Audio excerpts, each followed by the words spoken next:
안녕하세요. 상식이 돈이 되는 지식스쿨입니다. 지난달 일본의 새로운 내각이 출범한 뒤 스가 총리는 한일 관계가 엄중하다, 함께 발전해 나가자라고 밝히면서 한일 관계가 새로운 국면을 맞을 수 있다는 기대 섞인 반응들이 살짝 있었습니다. 하지만 결국 일본은 일본스럽게 행동하고 있죠.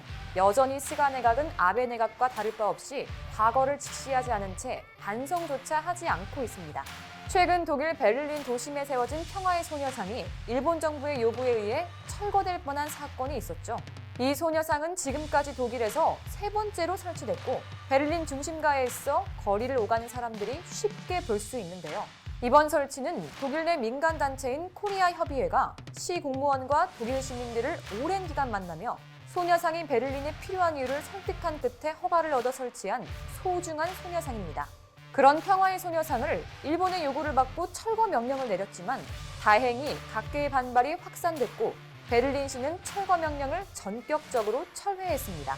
일단 지금도 평화의 소녀상은 자리를 지키고 있지만 과거 역사적 과오를 지속적으로 사과하며 반성하는 모습을 보였던 독일이 어째서 같은 전범국이었던 일본의 요구를 받아들인 걸까요? 그 이유를 지금부터 자세히 파헤쳐 보겠습니다. 영상 시작 전 좋아요와 구독 부탁드립니다.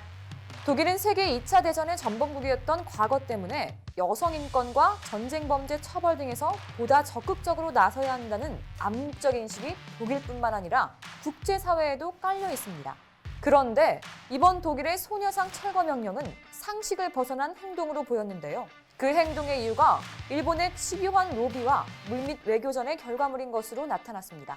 철거 위기에 처했던 이 소녀상은 지난달 25일 베를린 미테구의 비르켄 거리와 브레머 거리가 교차하는 지점에 세워졌고 28일 제막식이 열렸습니다. 그런데 독일 공공장소에선 처음으로 세워진 이 소녀상이 세워진 지 단 12일 만에 사라질 위기에 처했던 겁니다. 베를린 미테구청은 지난 7일 코리아 협의회에게 14일까지 자진 철거하지 않을 경우 강제 집행을 하고 비용을 청구하겠다며 철거 요구 공문을 통보했었습니다. 사실 이미 해외에서는 소녀상 설치의 의미를 잘 알고 있죠. 물론 독일도 알고 있습니다. 일본 강점기 종군 위안부들의 피해를 알리면서 여성을 향한 전쟁 범죄를 막자는 취지로 미국의 LA 인근 글렌데일, 버지니아주 애넨데일 등에 잇따라 설치되면서 그 의미도 같이 홍보되었기 때문입니다. 하지만 일본은 소녀상의 의미를 왜곡하며 집요하게 로비를 했습니다. 주독 일본 대사관은 베를린 당국에 철거 요청을 전달할 때 위안부 피해자라는 인권 문제가 아닌 한일 간 외교적 충돌로 그 의미를 왜곡하고 바꾸려 시도했습니다. 여기에 가토 가스노부 일본 관방장관은 최근 독일 수도 베를린 거리에 평화의 소녀상이 세워진 것에 대해 지극히 유감스러운 일이라고 생각한다고 밝히며 베를린 지역 당국까지 압박했죠. 심지어는 모테기 도시미스 일본 외무상이 직접 하이코 마스 독일 외무장관에게 전화해 다양한 사람들이 공존하는 베를린시에 소녀상이 놓인 것은 적절하지 않다며 철거를 요구하는 등 끈질기게 자신들의 역사를 부정하고 나섰는데요. 일본 우익 성향 상케이 신문에 따르면 일본군 위안부 문제가 최종적이고 불가역적으로 해결된다는 점을 확인한 2015년 한일 외교장관 합의 취지를 설명했고 마스 외교장관은 일본의 강한 우려를 이해한다고 호응했다고 합니다. 그러나 일본 정부는 당시 이 같은 대화 내용은 공개하지 않았고 나중에 일부 언론 보도로 알려졌습니다. 이는 한국 정부가 철거 움직임을 견제하지 못하게 하기 위해 대화 내용을 밝히지 않았던 겁니다. 또 독일은 지방자치단체의 권한이 강하다는 점을 파악하자 독일 주재 일본 대사관을 통해 독일 정부뿐만 아니라 미테구에도 이 문제와 관련한 일본의 입장을 반복해 설명했습니다. 이에 미테구는 소녀상 허가 취소 및 철거를 명령하면서 국가 간 역사 논쟁에서 한쪽을 돕는 것은 피해야 한다는 견해를 표명했죠. 즉 일본 정부는 관방장관과 외무상, 주독 일본 대사관 등 다양한 루트를 통해 평화의 소녀상 문제를 한일 간 외교 분쟁 사안으로 만들어 독일이 부담을 느끼도록 만들었습니다. 뿐만 아니라 민족주의를 사실상 파시즘으로 여기는 독일의 정서를 이용해 일본군 위안부 피해자 문제를 상징하는 평화의 소녀상을 반일 민족주의로 몰아가는 전략을 구사하고 있었죠. 결국 정확히 확인을 하지 않은 독일 당국도 문제가 있지만 평화의 소녀상의 의미를 왜곡하며 전달하는 일본이 더 큰 문제입니다. 그리고 문제의 끝판왕이 있습니다.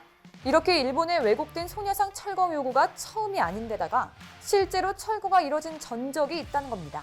2018년 12월 28일 필리핀 라구나주 산페드로시에 설치했던 평화의 소녀상이 설치 이틀 만인 그달 30일에 철거된 데 이어 독일에서 세워진 또 다른 소녀상들이 옮겨지거나 철거되는 일들도 있었습니다. 심지어 독일의 한 나치 강제수용소 기념관에 전시된 10cm도 채 안 되는 초소형 평화의 소녀상마저 기념관 측을 압박해 철거하도록 한 것이 뒤늦게 드러났습니다. 이때마다 일본은 일본과 한국 정부가 위안부 문제에 대해 2015년 최종적이고 불가역적인 합의를 했다면서 마치 국제사회가 한국 정부의 잘못된 행위를 시정할 것을 기다린다는 식으로 왜곡했습니다. 이렇게 일본의 엄청난 로비와 공작, 왜곡된 정보 전달 등을 저질러 이뤄온 것들에 마치 한국을 이겼다고 자화자찬하는 모습이 비상식적이고 참 문제가 많은데요. 이번에도 베를린 소녀상의 철거 명령이 떨어졌을 때 일본 정부는 외교 성과로 자찬하는 분위기였습니다. 일본 정부 대변인인 가토 가스노부 관방장관은 계속 상황을 주시하겠다며 전향적인 움직임이라고 평가했습니다. 또 산케이 신문은 전쟁이 벌어진 때 여성에 대한 성폭력을 비난하고 여성의 인권을 호소한다는 명분으로 위안부상 설치를 계속해온 한국 측의 수법이 국제사회에서 통하지 않게 된 것을 보여준다고 주장했죠. 하지만 결국 정의는 승리합니다. 철거 위기에 물렸던 평화의 소녀상이 우리 교민과 전 세계의 시민들의 노력 덕분에 유지될 수 있는 희망이 생겼거든요. 철거 명령이 떨어진 평화의 소녀상을 지키기 위한 항의 시위를 위해 현지 시각 13일 미테구 거리 평화의 소녀상 앞에 시민 400명이 모였고 현지 교민뿐 아니라 독일 시민과 일부 일본인도 함께했습니다. 시위 참가자들은 소녀상은 베를린에 머물러야 한다. 우리는 베를린 평화의 소녀상 철거를 반대합니다 등의 문구가 독일어, 영어, 한국어로 쓰인 폰팻말을 들고 소녀상 철거 명령 철회를 요구했습니다. 또 실제 위안부 사진이 담긴 플랜카드와 아시아 태평양 전쟁 이후의 미투 운동의 역대를 보여달라는 내용의 대형 플랜카드도 등장했죠. 한 참가자는 위안부 피해자였던 고 박영심 여사의 사진을 들었고 소녀상 앞엔 색색의 꽃다발과 화분이 놓여 있었습니다. 이뿐만이 아닙니다. 시민들은 이후 미테구청을 향해 30분간 행진하면서 베를린이여 용감해져라 등의 구호를 외쳤습니다. 행진엔 휠체어를 탄 소녀상도 함께 했는데요. 구청 앞에서도 집회를 이어가며 독일 시민과 언론에 소녀상 철거 요구의 부당성을 알렸습니다. 진심에 화답하듯 집회 현장에선 미테구청장이 직접 나와 항의 서한을 전달받았습니다. 그는 찬성 또는 반대하는 어떤 논거들이 있는지 그리고 우리가 신중하게 검토했는지 볼 것이라며 조화로운 해결책을 논의하자고 말했습니다. 이어 며칠간 소녀상 관련 역사를 배웠다며 시민 참여가 인상 깊다고도 했죠. 이에 베를린시는 법원이 기본적인 평가를 할 수 있을 때까지 소녀상을 당분간 그대로 놔둘 것이라고 밝혔습니다. 이런 움직임은 해외 각지에 있는 지식인들, 특히 독일 지식인들 사이에서도 활발히 나타나고 있습니다.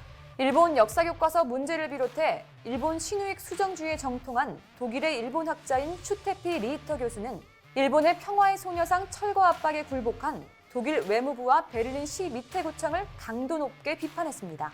또 독일의 많은 지식인들 역시 위안부 문제를 단순히 두 나라 사이 외교 정치적 문제라고 주장하는 것은 전범 국가들이 행한 여성들에게 가해졌던 폭력의 문제를 무시해버린 잘못된 사고다라며 신우익 세력들이 과거사를 두고 벌이는 기억투쟁의 하나라는 점을 지적했습니다.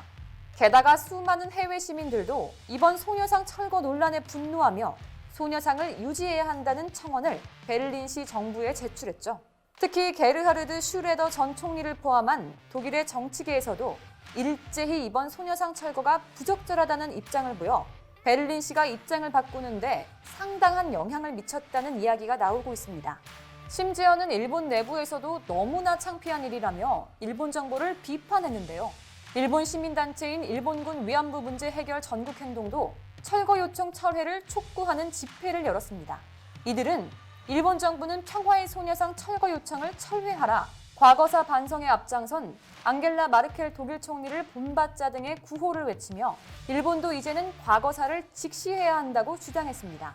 이렇게 전 세계의 수많은 사람들이 심지어 일본 일부에서도 이번 베를린 소녀상 철거 논란이 왜 용납할 수 없는 건지 정확하게 인식하고 있고 그것을 용납한 독일 베를린시와 일본 정부의 공작에 분노하자 자축하던 일본 정부와 극우들은 굉장히 당황하고 있습니다. 하지만 모두가 정상일 수 없듯이 비정상적인 일본 누리꾼들은 최악의 판단이 내려졌다. 일본을 깎아내리려는 일만 생각하는 한국에 대해 일본 정부는 국교 단절도 불사하겠다는 태도로 임해야 한다. 이제야말로 일본 정부의 솜씨를 보여줄 때 관계없는 제3국에서 이러한 상의 설치를 요구하는 것은 비정상임이지만 그것을 인정하는 독일의 지자체도 와 같은 반응을 보였습니다. 결국 일본은 스스로 자신들의 모순을 드러내고 전범국이었던 자신들의 과거를 숨기고 있다는 사실을 전 세계에 알리면서 창피를 당하고 있습니다. 특히 민간의 일은 민간이 대응해야 하는데 일본 정부가 경우 없이 독일 정부를 상대로 철거를 요청한 게 일을 커지게 만든 겁니다. 그리고 만약 독일에서 설치를 인정하는 판결이 나온다면 사실상 일본은 돌이킬 수 없는 외교적 패배를 스스로 만든 꼴이 됩니다. 우리는 이런 사실을 잘 인지하고 끊임없이 역사적 사실들을 전 세계에 더욱 열심히 알려야 합니다. 이렇게 계속 과거를 숨기며 치졸한 짓을 하는 일본 스스로가 무너지는 선택을 하게끔 유도하고 이러한 영향이 일본뿐만 아니라 전 세계에 퍼지게 된다면 어느 순간에는 스가를 포함한 극우 세력들도 결국 고개를 숙이고 한국에게 진심 어린 사과를 하는 날이 올 것이기 때문입니다.